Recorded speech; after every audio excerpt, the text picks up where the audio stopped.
Dapat nang masusing pag-aralan ang paggamit ng nuclear power energy sa ating bansa. Ito ang sinabi ni Dr. Carlo Arcilla, Director ng Philippine Nuclear Research Institute o PNRI, lalo na parusa ang sobrang mahal na kuryente. Sa panayam ng Super Radio DZBB, sinabi ni Arcilla na noong dekada 80 ay handa na ang ating bansa sa nuclear energy.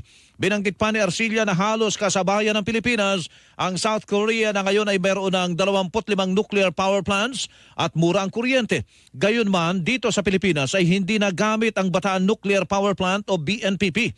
Dahil dito sinabi ni Arcilla na mabuting pag-aralan na ng pamahalaan ang paggamit ng nuclear energy. Kailangan pong pag-aralan kasi yun nga si Korea, meron siyang sinasabit sa atin na feasibility study. Kasama po yan. Kami po sa PNRI, kami po yung regulator. Iyan, isusumpa ko sa inyo, hindi ako pipirma ng lisensya pag hindi safe. Ayun naman pala. Ang tinig po ni Dr. Carlo